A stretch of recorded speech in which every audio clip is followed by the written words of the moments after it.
Le silence d'abord. Oui, Président, vous savez que vous avez un bouclier humain, permettez-moi. Qui vous dit qu'il n'y a pas les Congolais qui croient en vous.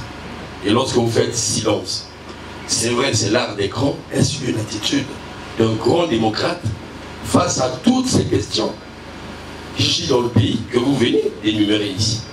Personnellement, je pense que ce n'est pas une bonne attitude pour la presse.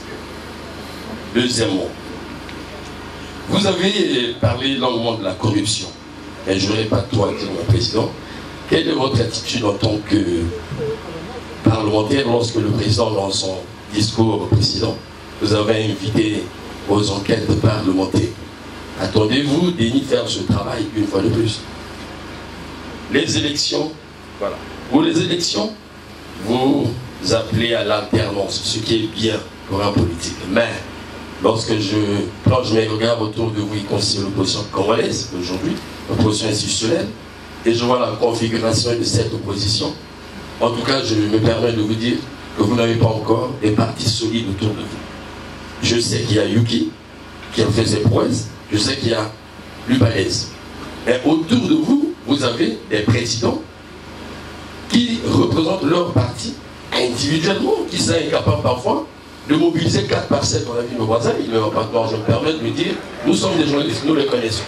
Question, sur qui comptez-vous ou sur quelle force comptez-vous pour amener le Congo vers l'alternance? Sinon, regardez tout en face de vous, ce géant qui est en face de vous, bien organisé, qui est le PCT, qui continue à engloutir d'autres partis.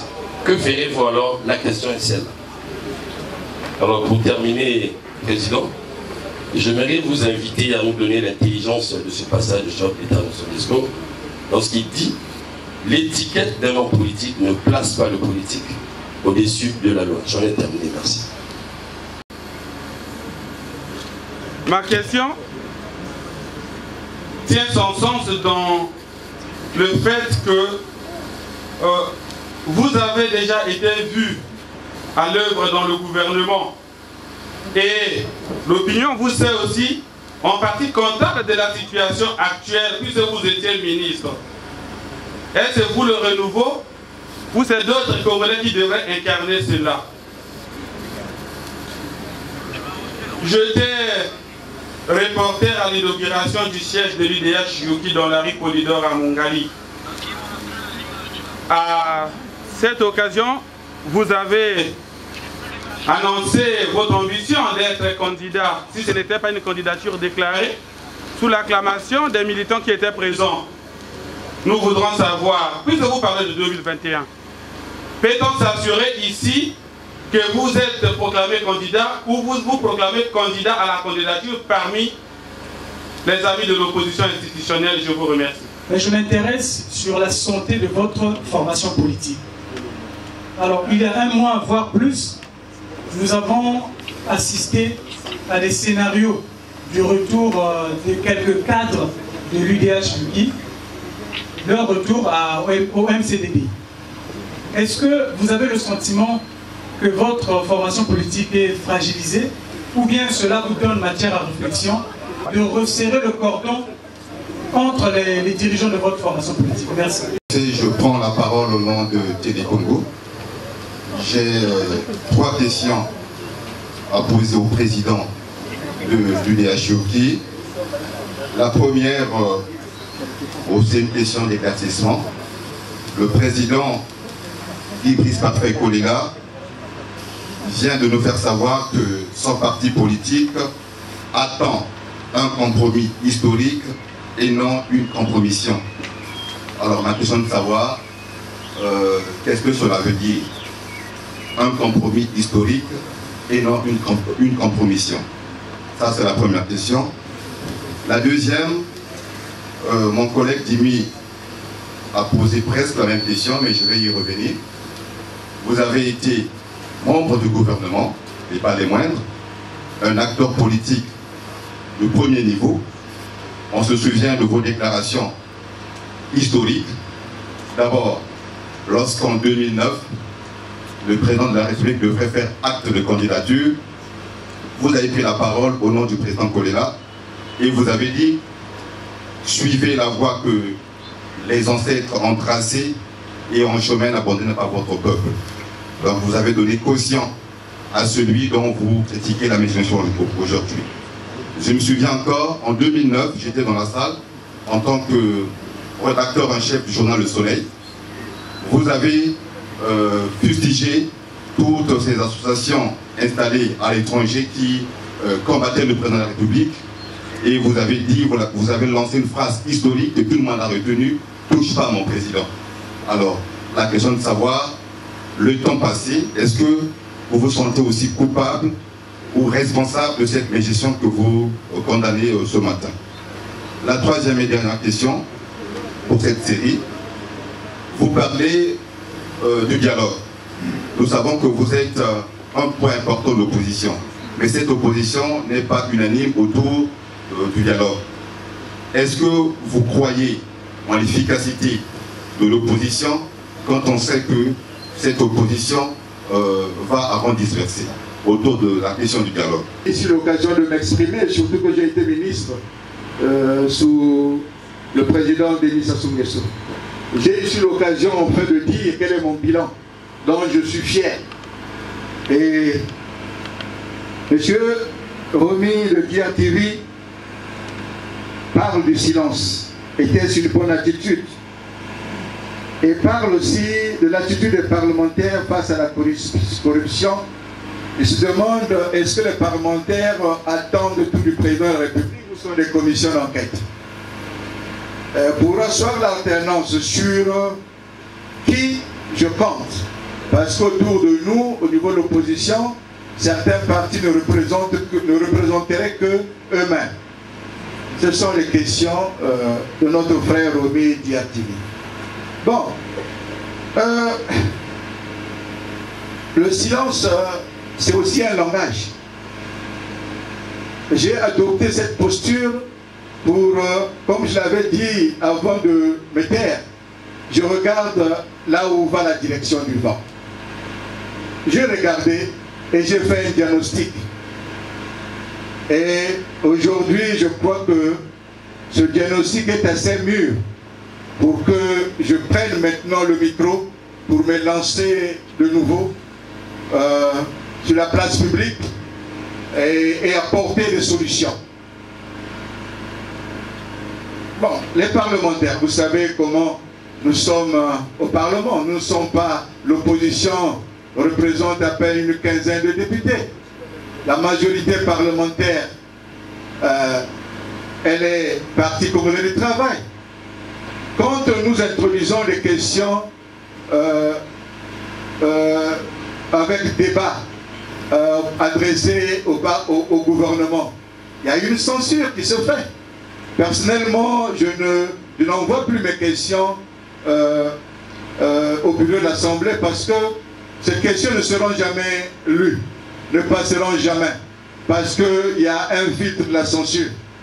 Donc, oui, en ce qui concerne les enquêtes parlementaires, si vous vous souvenez, parlant du pool, quand les gens disaient que Parfait Kolilas était impliqué dans ce qui se passait dans le pool, j'ai été le premier à demander une enquête parlementaire de façon qu'on éclaircisse tout ça. Et même si j'étais coupable, qu'on me mette en prison. Mais cette enquête parlementaire n'a jamais progressé, n'a jamais eu lieu. Et pourtant, c'était la solution pour que on dise d'où venaient les coups.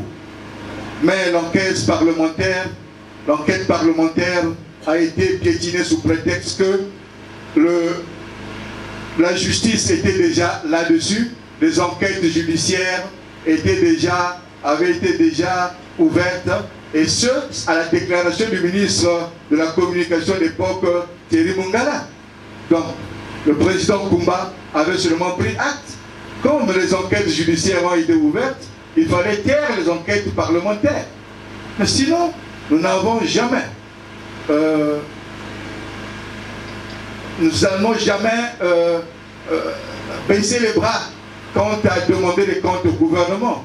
Mais à force de monter à l'assaut de la citadelle et qu'on vous refuse l'accès, on se rebiffe, on se tait, on laisse continuer les choses. Et jusqu'où, comme dans ce pays on dit, à l'enseignement. C'est ça. C'est ça le problème. Quand on ne veut pas écouter les autres, allons-y. Jusqu'où? Il faut éviter le naufrage collectif. C'est ça. Il faut parfois écouter les minorités. Au Parlement, nous sommes des minorités. Nous nous taisons parce que, quoi qu'on dise, ça ne passera pas. Ça ne passera pas. C'est ce que j'ai dit dans le corps de ma conférence de presse.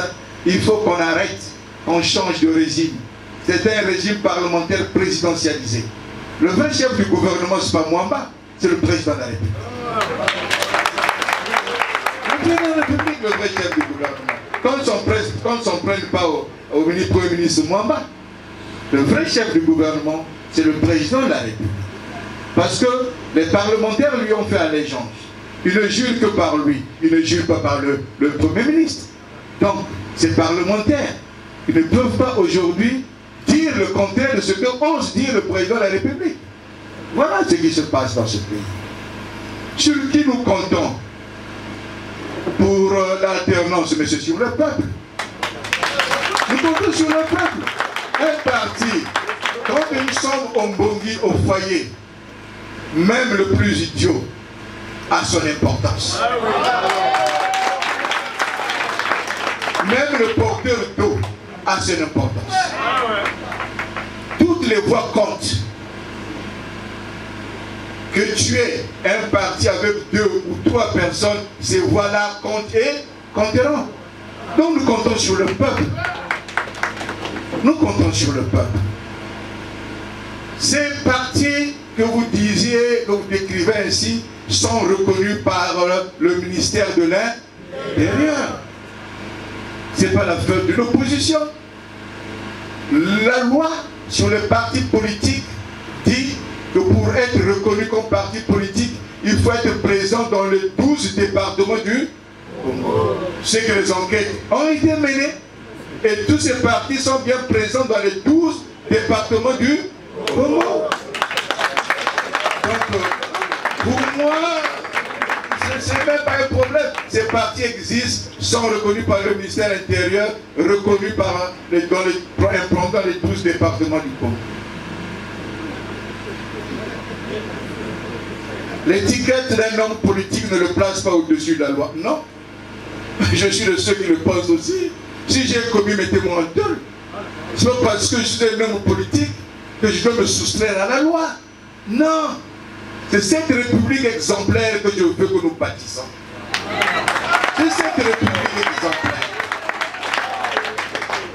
Bâtissons cette république exemplaire où l'impunité sera zéro. C'est cette république exemplaire que je nous appelle à bâtir. Et cela par-delà nos appartenances politiques, idéologiques. Regardez ce qu'a fait Macron en face, en marche. Il a regroupé toutes les sensibilités politiques pour créer un autre mouvement. Pourquoi pas nous? L'UDHUK ne s'attend pas à aller seul. En 2021, nous sommes un parterre de partis politiques. Nous sommes un parterre de personnalités. Aussi bien au PCT, dans la majorité, il y a des gens qui pensent comme moi. Il y a des gens qui pensent comme moi. Autour même du président de la République, il y a des gens qui pensent comme moi. Mais unissons nos énergies pour le Congo. J'ai dit, par-delà les cercles de fraternité philosophique, par-delà nos amitiés multidimensionnelles, les familles congolaises se sont mariées entre elles ici. Les hommes du nord, sud, est, ouest, nous faisons qu'une seule famille. Mais quand le Congo sombre, c'est toutes les familles qui pleurent. C'est toutes les familles qui pleurent. Ce n'est pas seulement le membre du PAR, le membre de l'UPATES, le membre du PCT, le membre de l'UDHUK, le membre du RDPS. C'est toutes les familles qui pleurent. Le Congo se meurt. Vous voyez l'état des routes? Le Congo se meurt. Donc, nous devons nous surpasser.